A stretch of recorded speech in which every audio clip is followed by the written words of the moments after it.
webinaire. Avant de commencer, Anne-Lam, tu voudrais bien accorder le rôle co-host à Thư?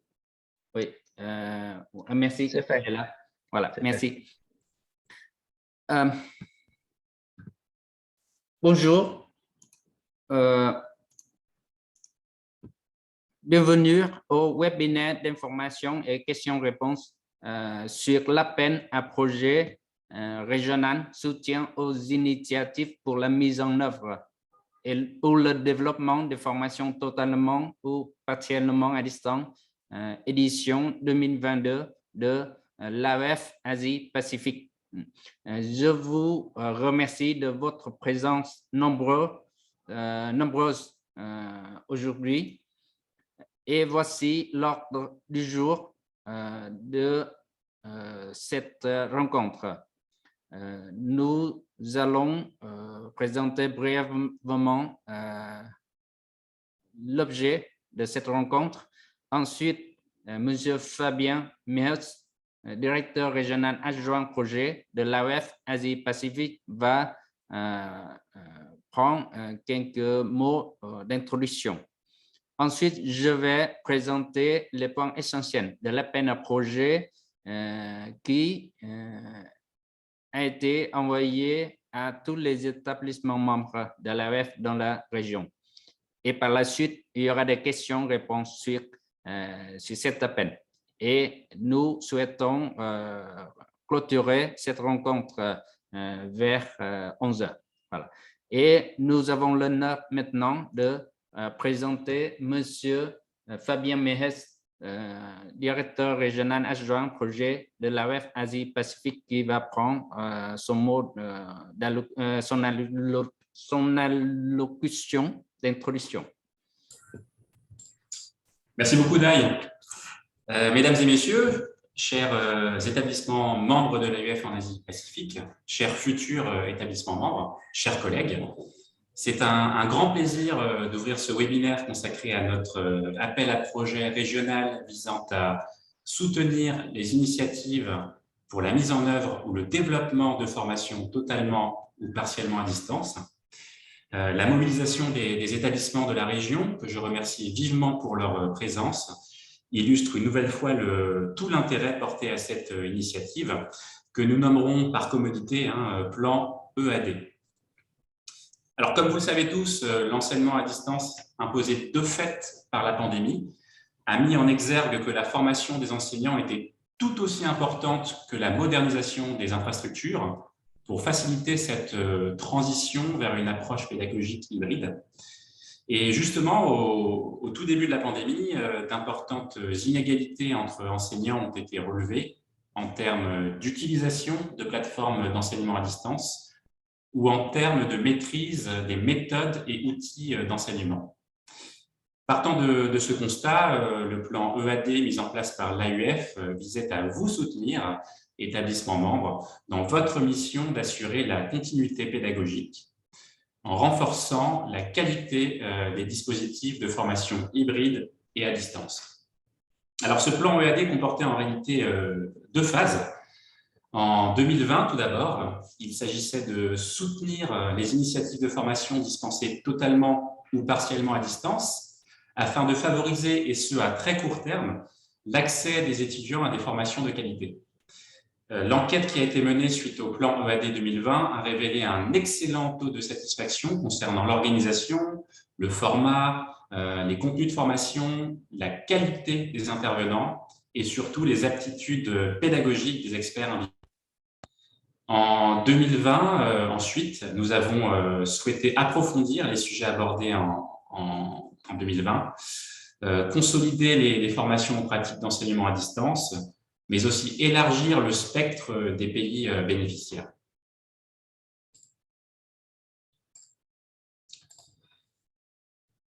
Le bilan du plan EAD est en cours et il faudra bien entendu en tirer des enseignements. Mais pour illustrer cet accompagnement en 2020 et 2021, je voudrais rappeler quelques chiffres évocateurs.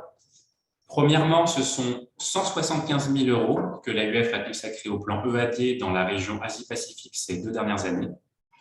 Ces soutiens se sont traduits de différentes manières, par le financement de projets conçus et portés par les membres, par des actions directement menées par l'AUF, des webinaires, des formations ou des événements, mais également par le financement de Studio MOOC pour les 8 meilleurs projets EAD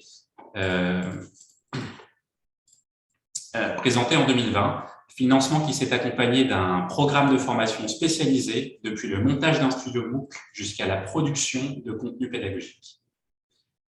Et enfin, deuxièmement, le plan EAD a permis en tout et pour tout à 19 universités issues de 9 pays et collectivités d'outre-mer d'être accompagnées sur des thématiques correspondant à leurs besoins spécifiques.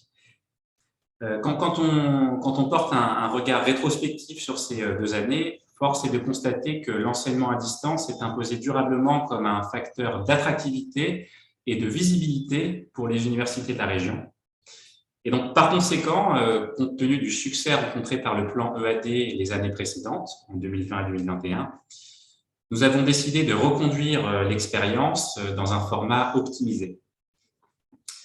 Alors, mon collègue Dai y reviendra dans une présentation plus technique et détaillée, mais la véritable innovation de cet appel à projet résidera dans la mise en œuvre de projets de courte durée, sur 12 mois, articulés avec une stratégie de développement de long terme, sur 4 à 8 ans.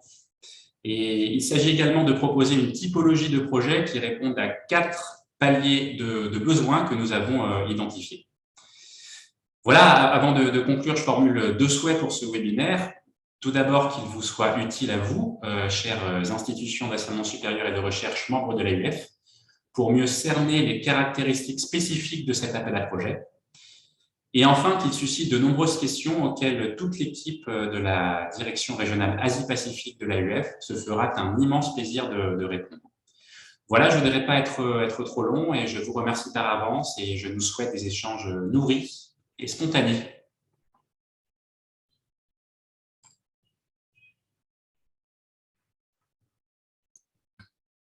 Merci, Monsieur Fabien, pour son allocution d'introduction qui donne le contour du contexte de l'appel à projet et de toutes les actions que l'AUF a mises en place depuis 2 ans en termes de soutien au développement de l'enseignement à distance dans la région.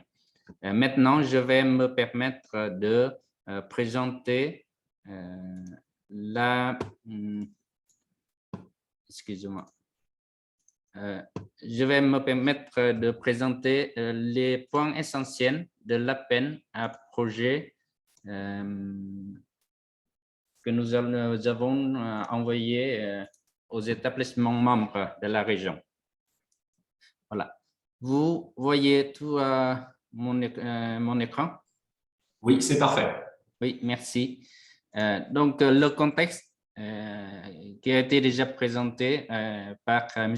Fabien Mios. Donc, nous avons des besoins, des attentes en réponse de la crise sanitaire COVID-19 depuis 2 ans, mais à plus long terme.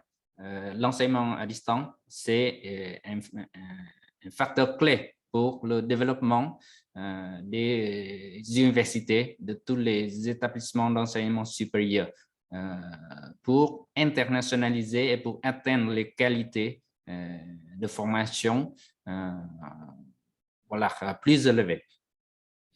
Et donc, avec tous ces enjeux-là, l'appel à projet de l'AUF ont pour objectif général de soutenir toutes les initiatives de déploiement des formations qui sont dispensées totalement ou partiellement à distance dans toutes les universités, dans tous les établissements membres de l'AUF dans la région.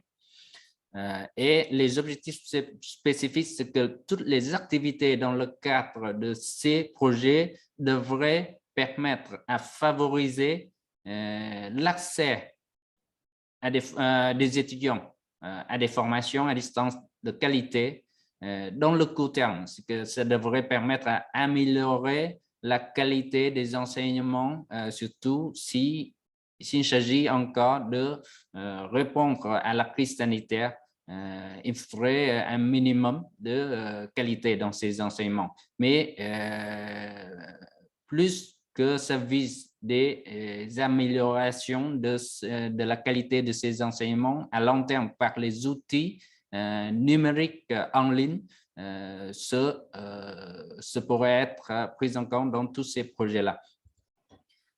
Et donc, les bénéficiaires, ce sont les établissements d'enseignement supérieur membres de l'AWEF parce que nous sommes un réseau et il faudrait être membre de l'AWEF pour pouvoir porter un projet avec le soutien de l'AWEF. Voilà.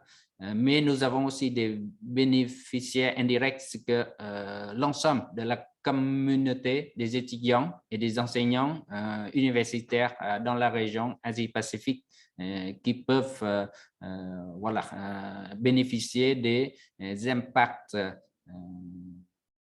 générés à partir de ces projets portés par les établissements membres de l'AEF. On a 4 catégories de projets. Voilà. Premièrement, pour tous les établissements d'enseignement supérieur qui ne disposent pas encore des moyens techniques surtout, mais aussi des dispositifs réglementaires qui permettent de déployer tout type de formation ou d'enseignement à distance, mais partiellement. Voilà. Et dans ce cas, voilà, on peut dire qu'une université qui commence de zéro, voilà, et qui souhaite mener une réflexion pour développer une stratégie numérique à long terme. Là, on appelle un projet initiation. Quand une université qui dispose déjà des bases essentielles pour le développement de l'enseignement à distance et qui souhaite intensifier, augmenter le taux d'utilisation des outils numériques en ligne pour introduire le modèle pédagogique qui est appelé présentiel augmenté. Parce que on continue avec les formations en présentiel, en classe, mais avec l'utilisation augmentée, intensifiée des outils numériques, des ressources pédagogiques qui sont mises en ligne et avec plusieurs types d'activités asynchrones qui permettent aux étudiants de poursuivre leur activité pédagogique sans la présence des enseignants en face à face et qui peuvent continuer à travailler continuellement à distance, n'importe où et n'importe quand. Voilà. Là, on parle de projets de catégorie B, développement. Une troisième catégorie qui est consolidation, qui cible les établissements qui souhaitent officialiser les pratiques d'enseignement synchrone en classe ou par vidéoconférence, en classe virtuelle, avec les activités asynchrones en autonomie des étudiants, en travail collaboratif à distance à travers une plateforme pédagogique officielle de l'université. Et là, on parle de la catégorie 3, consolidation. Et la dernière catégorie qui regroupe des projets où les universités qui souhaitent développer des formations à distance de manière très structurée selon les normes internationales en la matière. Voilà. Et on peut dire qu'avec toutes ces 4 catégories, ça représente aussi les 4 niveaux de développement du numérique dans les universités. Et avec ces 4 catégories, on peut voir sur le schéma, il y a les niveaux de progression, les niveaux progressifs d'intégration des outils numériques dans l'enseignement. On part de 0% numérique. Cela veut dire que l'enseignement en présentiel et en classe, 100% en présence en classe. Là, on passe à un premier niveau, un premier échelon de présentiel enrichi, voilà, avec les outils de travail informatique, numérique, très basique, voilà, pour enrichir un peu l'utilisation des ressources multimédia en classe et amorcer le montage, la construction d'une plateforme pédagogique. Voilà. Mais plus le niveau d'utilisation des TIC qui s'accompagne avec les dispositifs réglementaires qui seront développés pour soutenir toutes les activités en ligne à distance. Plus ça augmente, plus ça demande des investissements sur plusieurs aspects. La révision du curriculum, le montage, la construction des systèmes pédagogiques qui convient à chaque modèle pédagogique à développer. Et ça demande la mobilisation des ressources humaines, des ressources matérielles, des ressources financières conséquentes. Voilà. Et ça va demander le changement de plusieurs aspects, de plusieurs processus qui sont habituellement appliqués dans les universités avec la modalité traditionnelle de formation présentielle. Donc, ça demande beaucoup de changements. Et plus le taux d'utilisation de TIC qui augmente, plus les investissements sont importants. Et c'est pour ça que les catégories A, voilà, on vise à aider les établissements qui partent de zéro et qui aboutit à un niveau de présentiel enrichi. Pour les catégories, la catégorie B, voilà, les établissements qui partent du modèle présentiel enrichi et pour atteindre le niveau présentiel augmenté, allégé, que là, à ce niveau-là, on parle de la catégorie 3, présentiel interné. Voilà, interné de manière officiellement les activités synchrones en classe, avec la présence en même temps des enseignants et les étudiants, avec les activités asynchrones à travers une plateforme pédagogique en ligne en toute autonomie des étudiants, en apprentissage individuel et en apprentissage collaboratif, mais sans la présence en même temps des enseignants. Voilà. Et le tout dernier niveau, c'est qu'à partir du modèle présentiel internet, voilà, on aura toutes les bases nécessaires pour développer, intégrer les normes internationales dans l'organisation et le déroulement de toutes les formations à distance. Voilà. C'est ça l'idée de structuration de tous les 4 niveaux de catégorie. Et avec cette structuration, comme M. Fabius a dit dans son allocution, il y a un enchaînement. Donc, un projet à court terme, 12 mois, ça permet à atteindre un certain nombre de résultats, mais ça ne permet pas de résoudre tout. Mais avec l'enchaînement de 4 catégories qui correspondent à 4 niveaux de développement du numérique dans une université, on peut pallier, on peut combiner très bien les objectifs et les impacts à court terme d'un projet à durée de 12 mois avec une vision à long terme de 4 ans à 8 ans. Imaginons une université qui commence à construire la base avec la catégorie A pendant 1 an, pendant 2 ans, et à chaque étape comme ça, pendant 1 an ou 2 ans, on peut atteindre finalement au bout de 4 ans ou 8 ans, voilà, un niveau de qualité reconnu internationalement dans l'enseignement à distance. Donc, pour les conditions d'éligibilité, bien sûr, cet appel est adressé aux établissements membres de l'AEF.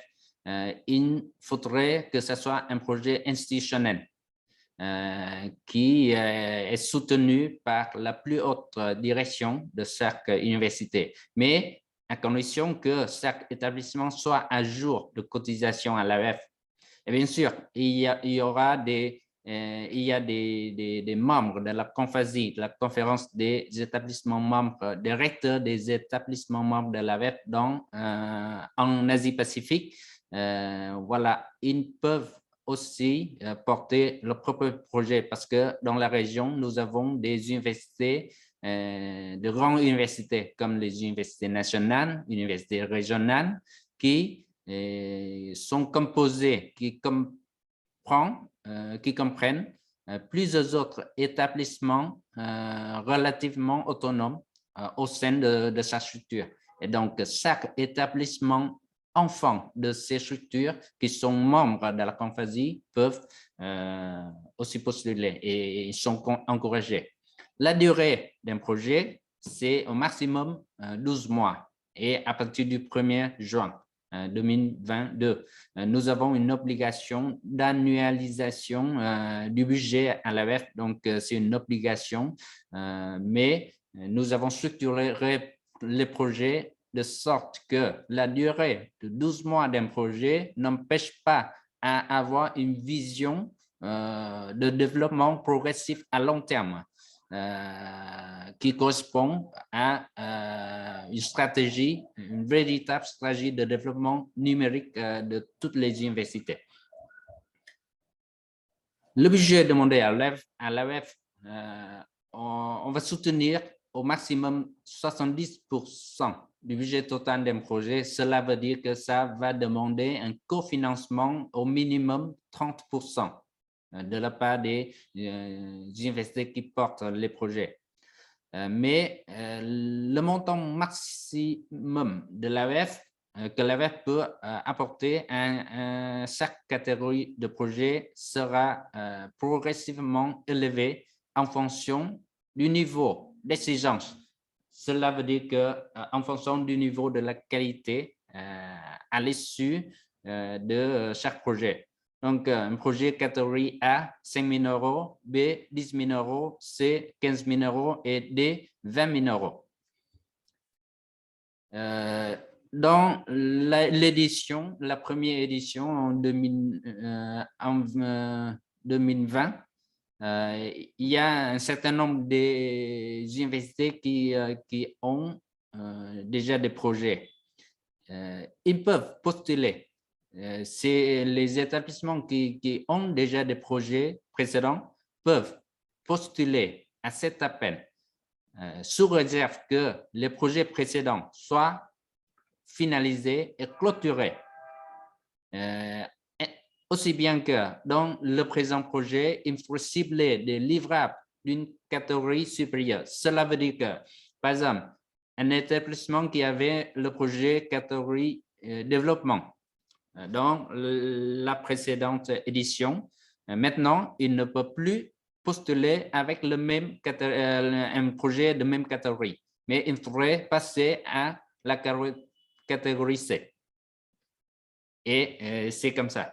La différence entre les catégories sont représentées par les livrables qui sont définis dans l'annexe A de cet appel. Donc, il faudrait étudier tous les résultats et les livrables qui sont décrits dans l'annexe il faut faire en sorte que dans le projet, il faut qu'il y ait des livrables équivalents à chaque catégorie. Pour l'évaluation de projet, on va avoir 5 groupes de critères principaux sur la pertinence du projet, la cohérence du projet, le caractère innovant du projet, l'impact du projet et la faisabilité du projet. On va faire appel à des experts compétents, indépendants de l'AEF, pour évaluer le contenu scientifique de tous les projets sur ces 5 critères principaux sur le contenu scientifique du projet.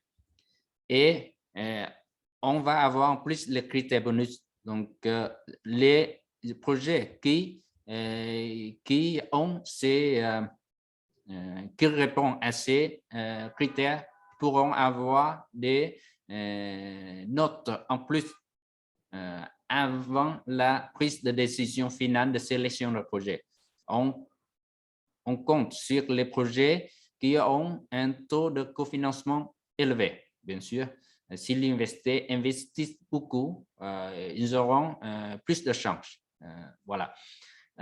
Si le projet cible une partie des enseignements en français dans l'expérimentation, surtout parce que les enseignements à distance, il faut en plus cibler les dispositifs réglementaires, les systèmes techniques, il faudrait former les enseignants, il faudrait expérimenter les cours selon la nouvelle modalité d'enseignement à distance. Et si dans ces cours expérimentés, il y a une partie des enseignements en français, ils auront des notes en plus. Les projets qui ciblent, qui visent à mobiliser les experts au sein du réseau francophone de l'AEF en la matière auront aussi des bonus.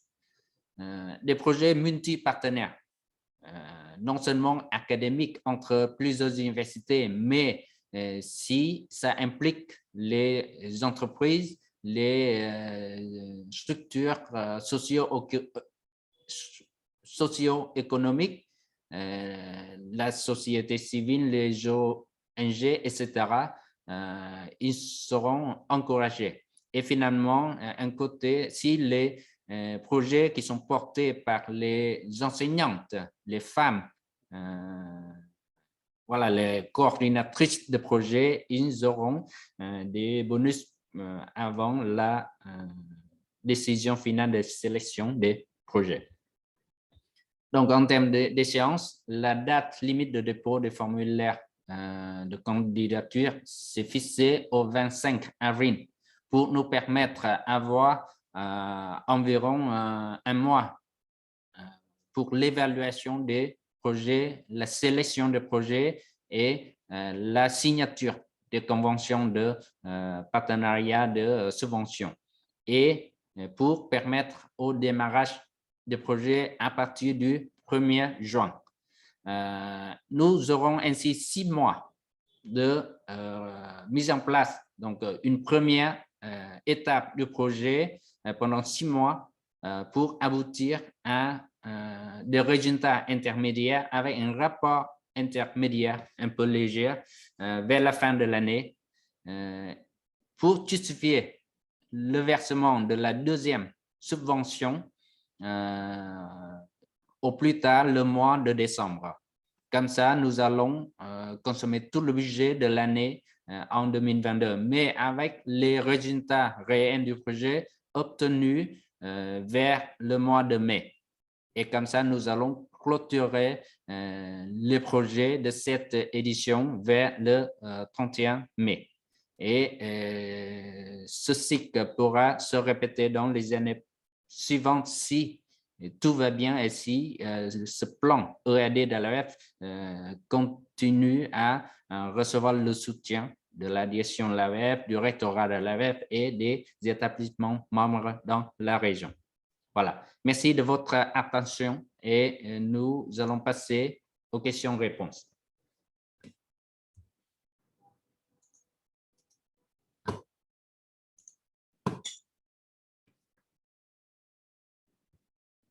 Est-ce que vous avez des questions?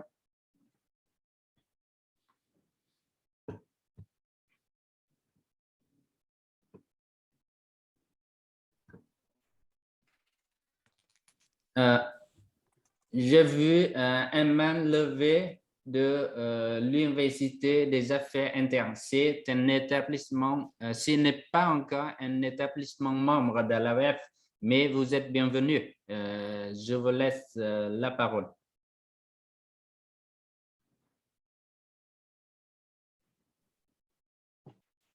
Vâng ạ, xin chào các thầy các cô.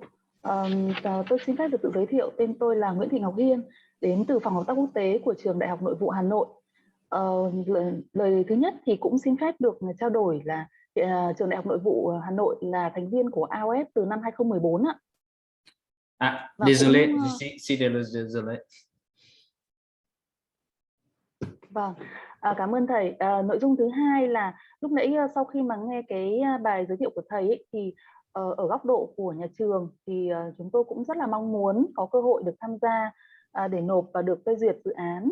Tuy nhiên là tôi có thấy nói rằng là giới thiệu là giả sử như những trường mà đã tham gia dự án từ giai đoạn trước mà đã vào dự án B rồi thì với dự án lần này sẽ không thể được phép quay lại dự án B nữa mà phải nâng cao hơn.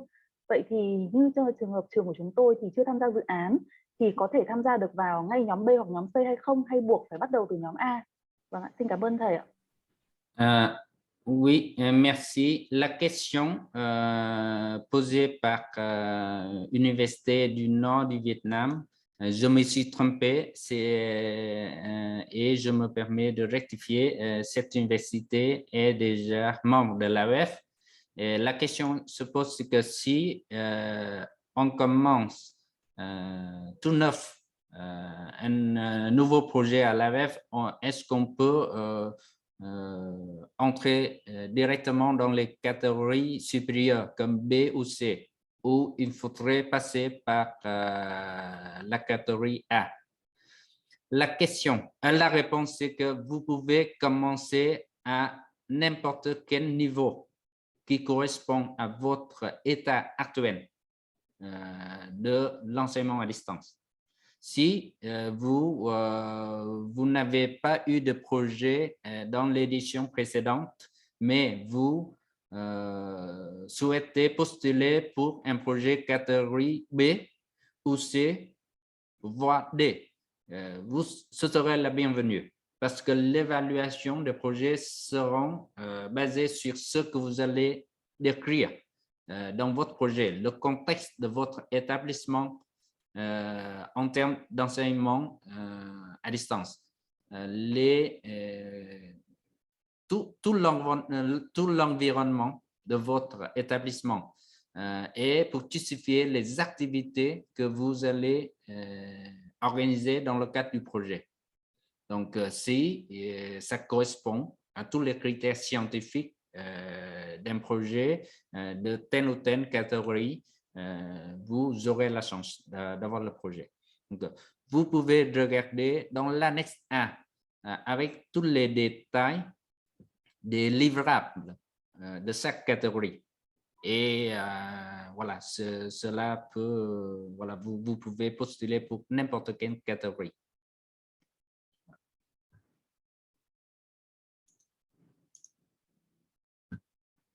Vâng ạ, cảm ơn câu giải thích rất là rõ ràng của thầy.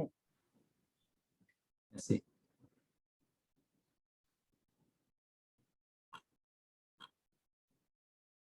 Vous avez d'autres questions? Je vais Monsieur Bình Nguyễn du Việt Nam.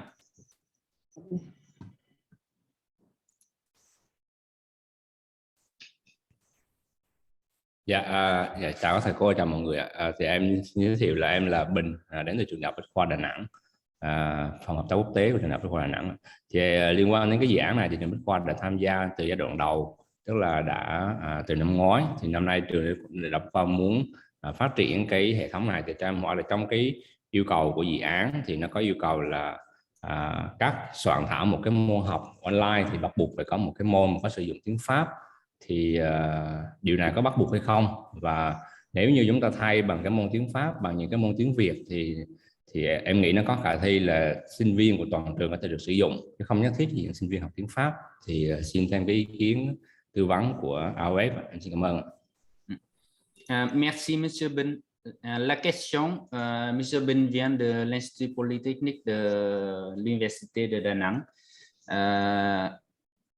Il a porté un projet précédent de développement, je crois. La question se pose, c'est que pour les cours expérimentés dans le cadre du projet, est-ce qu'il y a une obligation pour les cours en français, ou bien on peut expérimenter les cours en langue nationale, en l'occurrence ici le vietnamien, parce que il n'y a pas beaucoup de cours en français dans les universités vietnamiennes. Voilà. La réponse est que c'est un projet institutionnel. Cela veut dire que le projet doit créer toutes les conditions favorables pour l'enseignement à distance de l'ensemble des cours, l'ensemble des matières dans toutes les formations, quelle que soit la langue. Donc, c'est l'objectif primaire, c'est tous les cours. Et si dans ces cours-là, il y a un certain taux de cours en français, vous aurez des notes bonus en plus. C'est que des critères principaux, ça porte. Est-ce que ça crée des conditions favorables pour l'enseignement à distance, pour l'ensemble de l'université? Si c'est oui, on va poser ensuite la question, est-ce qu'il y a un taux de cours en français? Si non, vous n'avez pas de bonus. Si vous avez, par exemple, 10% de cours expérimentés en français, vous pourrez avoir 5 points de plus. Si vous avez la moitié des cours expérimentés, vous pourrez avoir un peu plus. Voilà, c'est ça le bonus. Mais si vous ne créez pas de conditions favorables pour l'ensemble des formations à distance, et si vous ciblez 100% de cours en français, ce ne serait pas vraiment utile parce que on favorise d'abord l'enseignement à distance pour tous les systèmes. Et parmi les bénéficiaires de ce changement systémique, ça peut avoir des cours en français, mais ce n'est pas l'inverse. Donc, les cours en français, c'est le bonus, mais ce n'est pas les conditions principales, les conditions principales. Encore une fois, vous regardez sur les annexes, je peux projeter rapidement les annexes.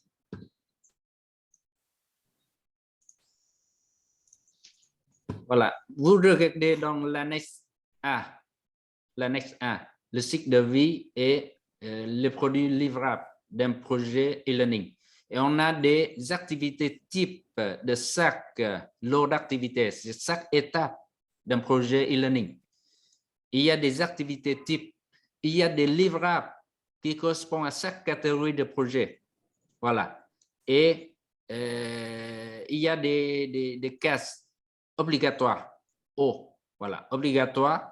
Et un projet catégorie B ou C ou D, il faudrait cocher toutes les cases obligatoires.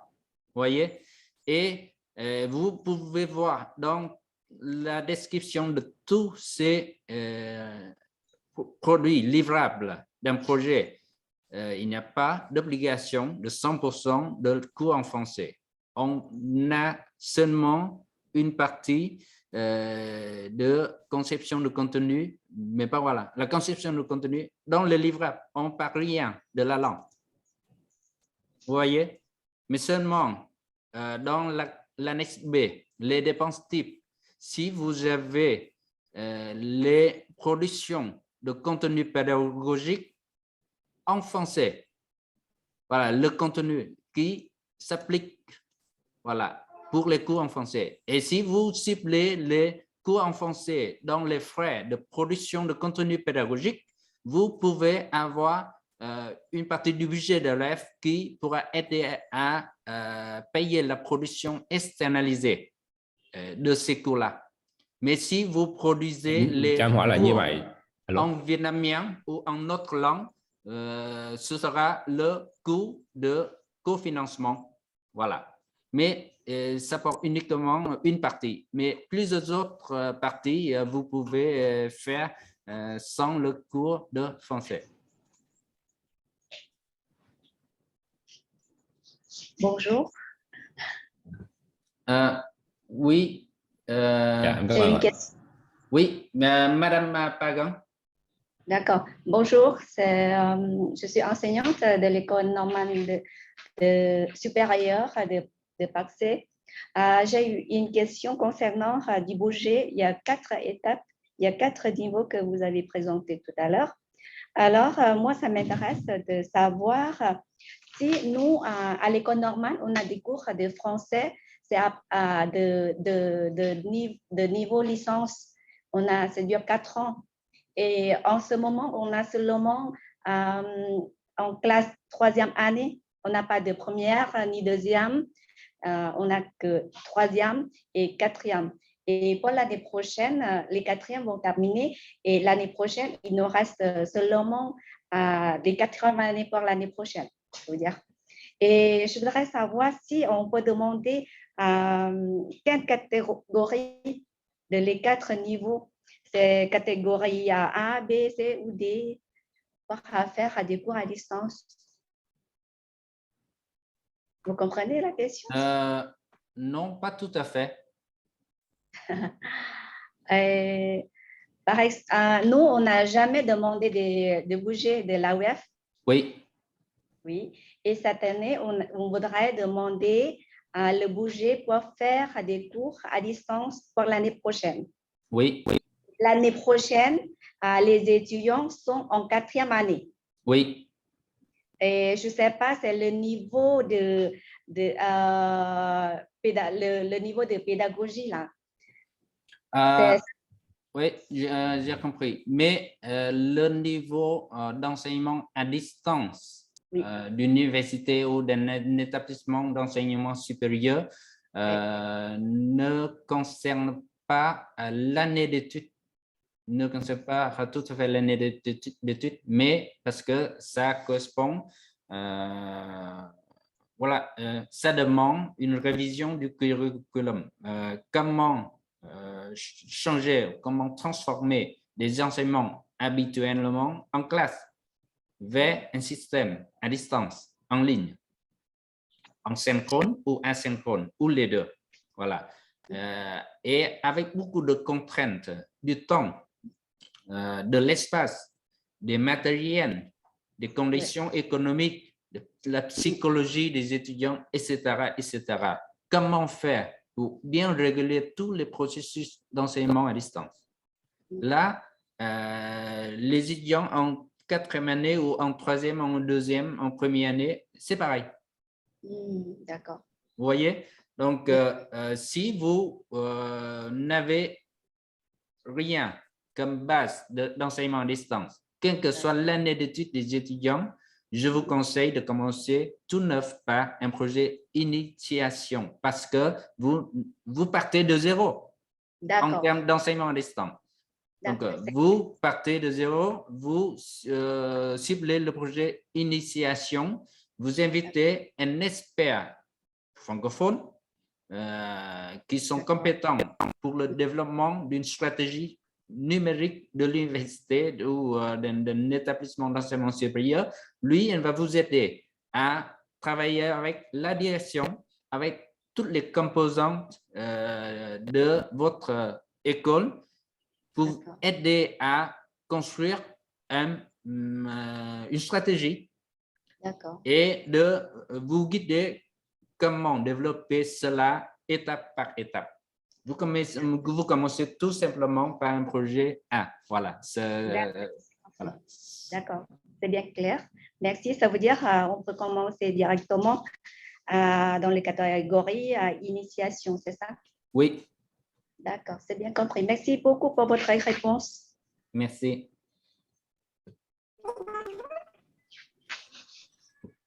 Est-ce qu'il y a d'autres questions? L'Université d'A Nẵng. Bonjour Anh Đại et bonjour tout le monde. Et au nom de l'Université de Da Nang, je vous remercie beaucoup pour l'organisation de ce webinaire. C'est très intéressant. Et pour ce webinaire, à côté de l'Université de Da Nang, on prévoit de déposer deux projets de l'Université d'éducation et l'autre, c'est l'Université de technologie et de sciences de technologie. C'est là-bas de M. Bình qui vient de faire une question là-bas déjà. Donc, pour nous, une autre question, c'est que ça concerne les critères de sélection de ce projet parce que en effet, l'Université de Da Nang, c'est une membre titulaire de l'AEF, mais on a des universités membres dedans. Donc, comme je viens de souligner, il y a deux projets et je souhaite avoir une information pour les critères de sélection. S'il y a un quota pour chaque université membre ou ça concerne seulement les universités membres qui va déposer le projet. Voilà, c'est le critère le quota là. Merci. Il n'y a pas de quota. Donc, parce que la structuration des universités, surtout asiatiques et vietnamiennes, sont un peu spécifiques. Et on a des cas où université, mais qui comprend de plusieurs écoles ou universités à l'intérieur et qui sont relativement indépendants, qui sont plutôt autonomes. Et chaque établissement enfant de ces grandes universités peut postuler. Mais chaque établissement d'enseignement supérieur autonome peut déposer un seul projet. Donc, si à l'Université d'A Nẵng, il y a l'école polytechnique, il y a l'école normale supérieure, il y a d'autres écoles. Chaque école veut constituer un projet, sera la bienvenue. Il n'y a pas de quota que voilà, Da Nang, seulement un ou deux projets. On va recevoir tous les projets de candidature venant de tous les établissements qui sont habilités. Et ensuite, on va voir en termes de qualité des projets déposés et la répartition géographique de ces projets candidatures. Et on va prendre des décisions qui conviennent. Voilà.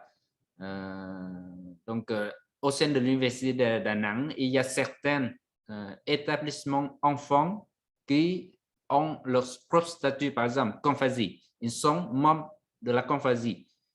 Voilà. Ou bien, il y a encore d'autres, il peut y avoir d'autres écoles à l'intérieur de l'Université de Da Nang, mais qui n'ont pas le statut Confasi. Ils peuvent postuler sous l'égide de l'Université de Da Nang. Il n'y a pas de limite, il n'y a pas de quota en la matière.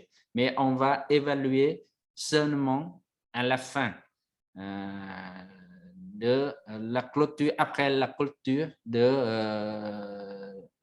candidatures, on va regarder toute la liste des candidatures reçues et on va voir surtout la qualité des projets.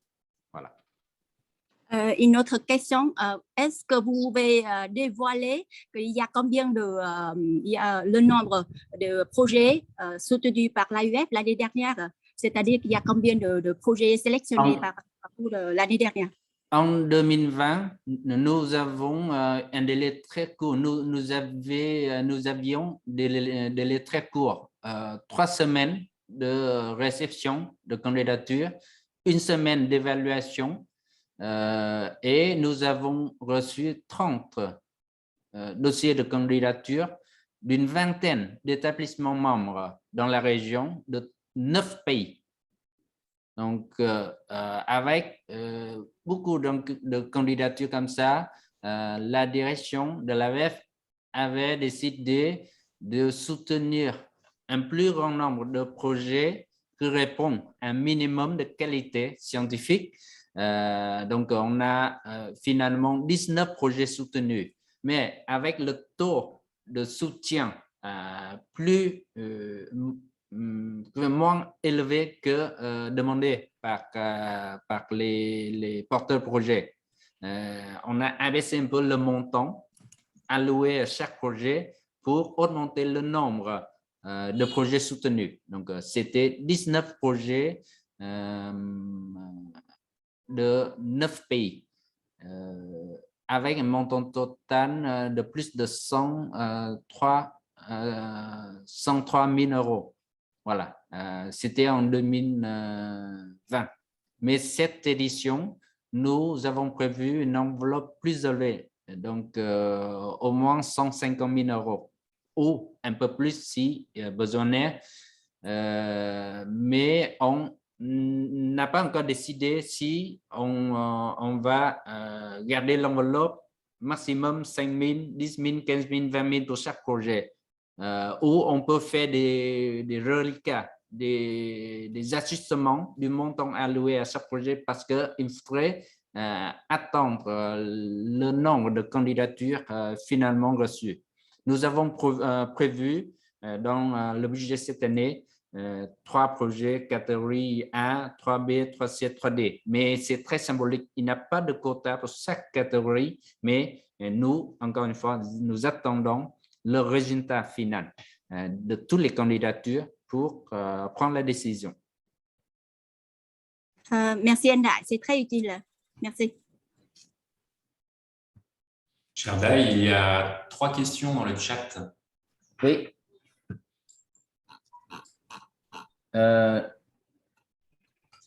J'ai une première question en anglais de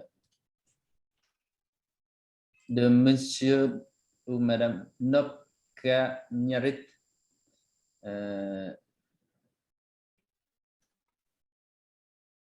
My question is, Kennedy University peut postuler 2 niveaux ou seulement 1.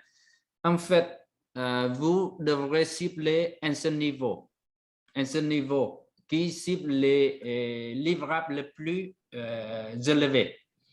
Donc, dans le schéma, vous voyez que si vous ciblez la catégorie B, cela veut dire que les produits livrables de la catégorie A, c'est déjà inclus dans le projet.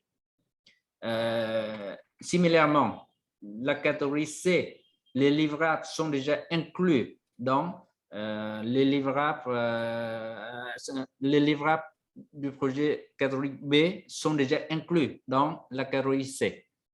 Et similairement, donc vous choisissez la catégorie la plus élevée.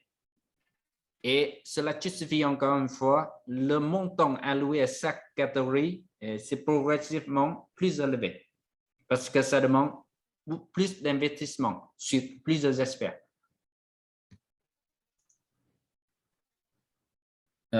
Une question de monsieur Sassari.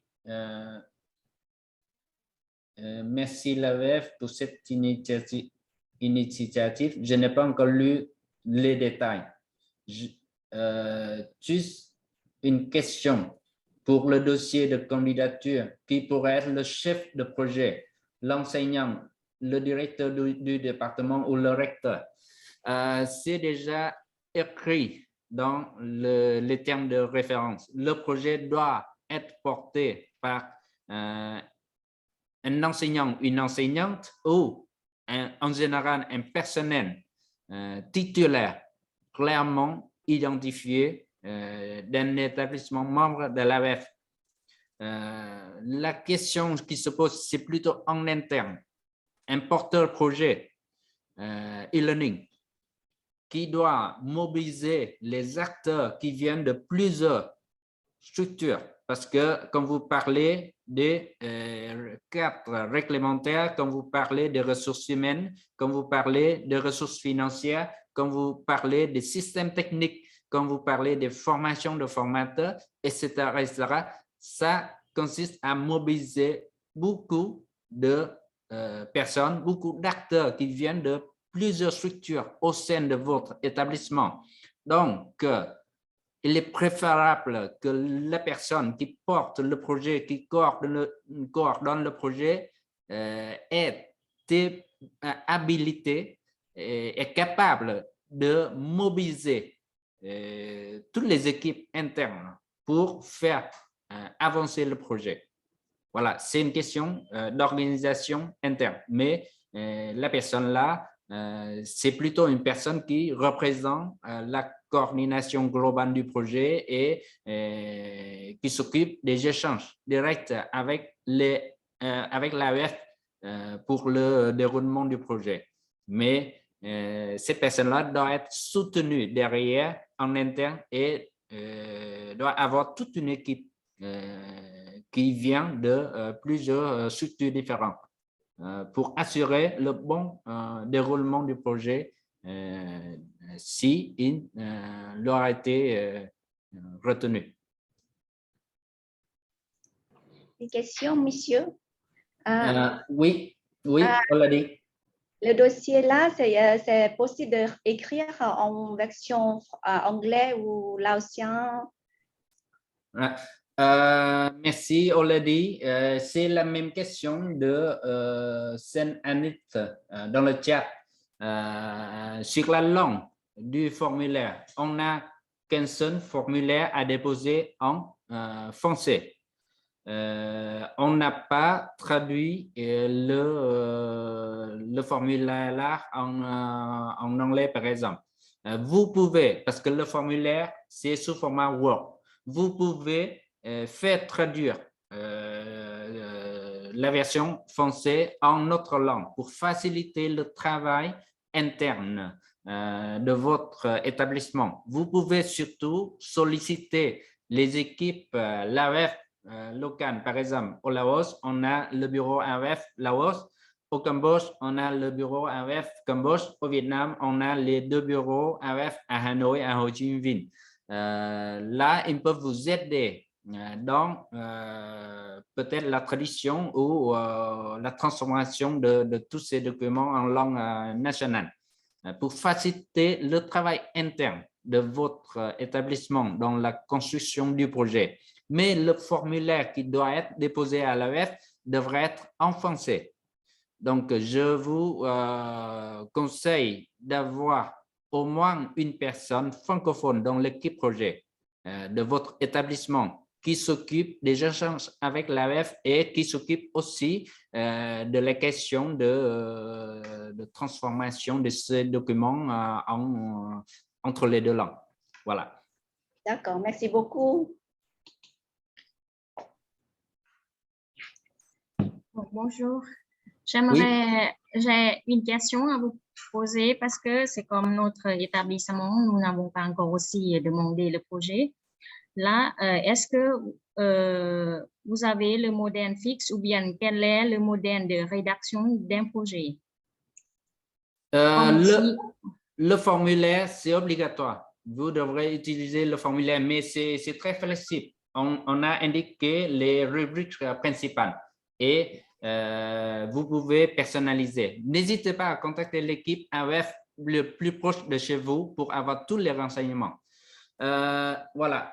Il nous reste seulement une minute par rapport à l'heure programmée, surtout avec les interprètes. Donc, si vous, je vous laisse encore une question avant de finir la partie traduction. Monsieur Nguyễn Văn Đức, oui.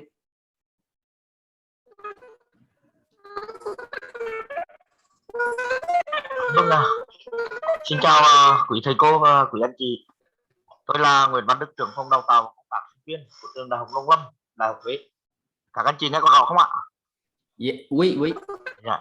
Là xin hỏi là bây giờ đối với các cái trường thành viên của Đại học Huế thì chúng tôi không được đào tạo từ xa toàn bộ chương trình, tức là có một đơn vị khác. Như vậy là chúng tôi có thể đề xuất dự án theo hướng là khoảng 30% số học phần ở bậc thạc sĩ cho cái đào tạo trực tuyến từ xa này được không ạ? Xin hết ạ. Merci pour la question de Monsieur Đức de l'école d'agriculture et foresterie de l'Université de Huế. La question qui se pose, c'est il n'y a pas de programme de formation entièrement à distance. Et est-ce qu'on peut monter des projets pour seulement une partie, par exemple 30% d'enseignement à distance? La réponse, c'est oui, parce que l'APEN, c'est des formations à distance entièrement, totalement à distance ou partiellement à distance.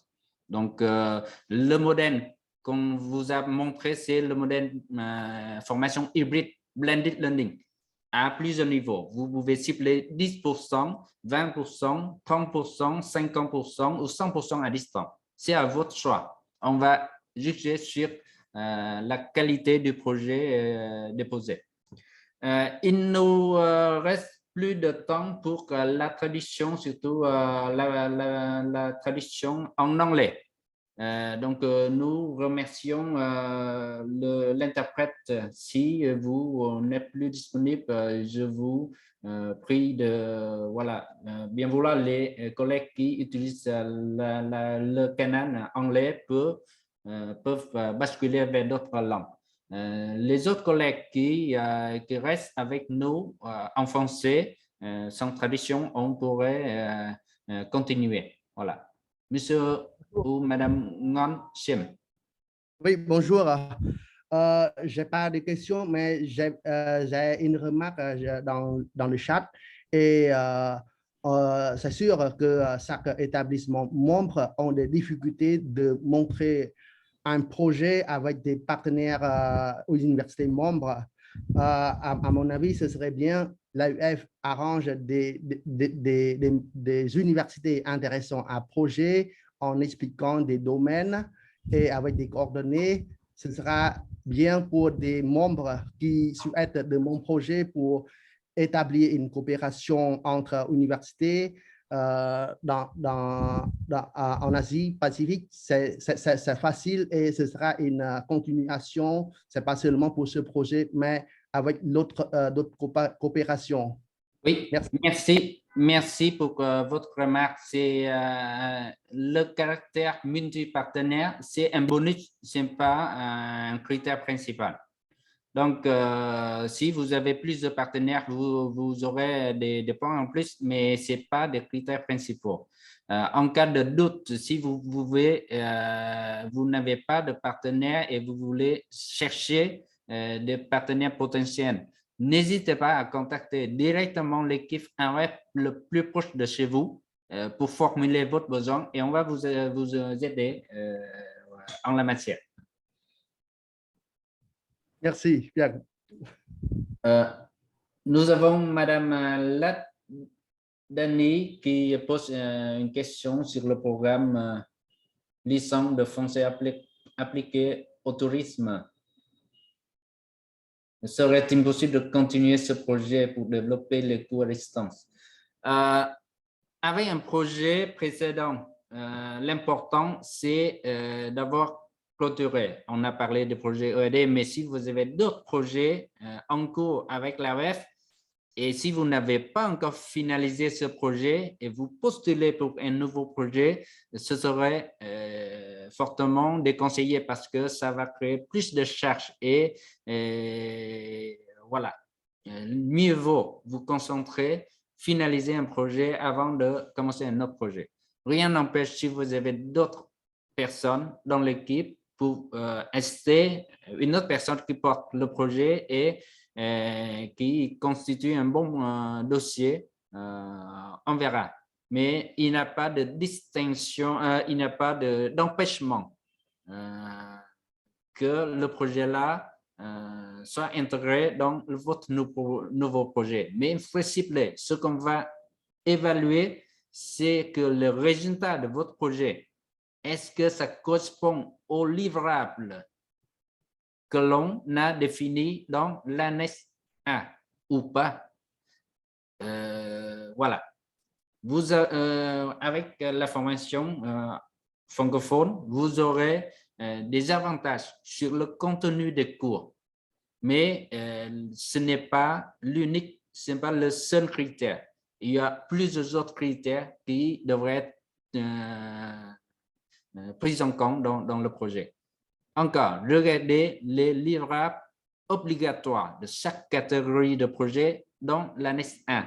Si vous intégrez ces livrables dans le projet et vous justifiez la cohérence de votre projet et la faisabilité de votre projet, voilà, vous aurez une forte chance de réussir.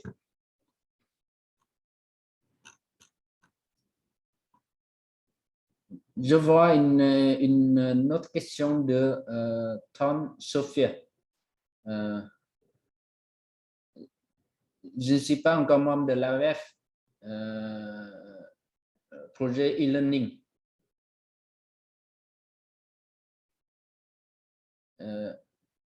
Est-ce que voilà, un partenaire qui n'est pas membre de l'AEF et qui développe beaucoup d'activités e-learning, formation à distance, est-ce que ce partenaire peut participer au projet? Oui, ce sera bienvenu, mais vous devrez contacter une université ou un établissement membre de l'AEF et qui serait susceptible de travailler avec vous, de vous prendre comme un partenaire dans le projet. Et là, ce serait bienvenu. Je vois qu'il nous reste plus de questions, à part les deux mains encore levées de M. Nguyễn Văn Đức et Mme Pagan, mais je crois que les questions étaient déjà, on a déjà répondu aux questions. Est-ce que vous avez d'autres questions?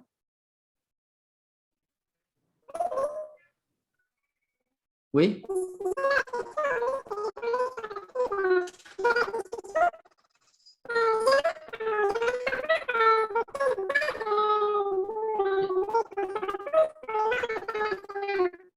Excusez-moi, M. Pagan. Excusez-moi, le son est cassé. On n'a pas pu bien vous entendre.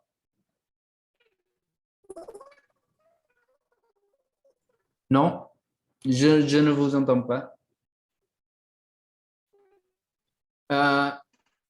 En attendant, M. Pagan, j'ai vu une question de Mme Trần Anh Hà. J'ai une question concernant les activités qui sont payées par l'AEF dans le projet. Nous devons organiser tout ou une partie de ces activités. Est-ce que les dépenses de la mise en place de nos projets? Pour les dépenses éligibles avec le budget de l'AEF, vous pouvez regarder l'annexe B. Voilà, on a l'annexe B. Voilà, les dépenses types. Chaque type d'activité, il y a des dépenses. Et chaque dépense, on peut utiliser le budget de l'AEF ou non. Voilà, les parties qui disent oui, cela veut dire que vous pouvez payer avec le budget de l'AEF pour telle ou telle dépense. Voilà. Quand il y a des notes, vous regardez sur la colonne notes pour comprendre comment ça s'applique. Voilà. Il y a toutes les descriptions disponibles ici. Il y a certains postes de dépenses que vous ne pouvez pas utiliser le budget de l'AEF, mais seulement le budget de cofinancement. Donc, et cela constitue la partie de cofinancement de votre projet. Et dans le projet AEF, on peut payer plusieurs choses. Mais il y a toutes les définitions disponibles ici. Voilà.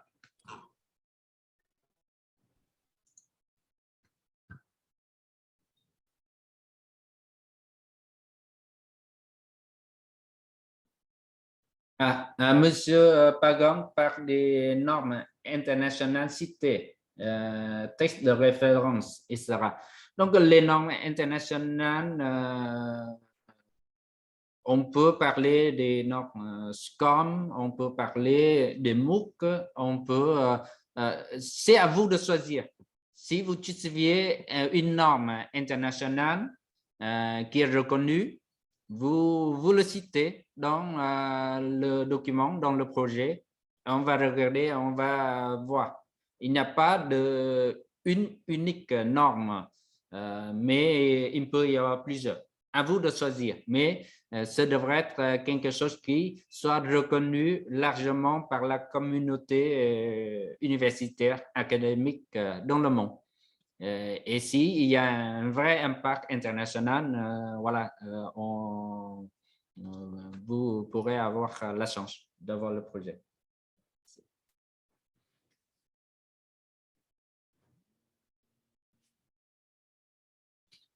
Je ne vois plus de questions dans le chat,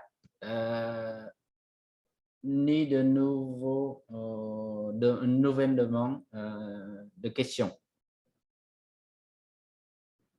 S'il n'y a plus de questions, on peut clôturer cette rencontre ici. Nous avons l'enregistrement vidéo de cette rencontre et nous allons voir comment nous pouvons rediffuser tous ces échanges-là par un moyen approprié.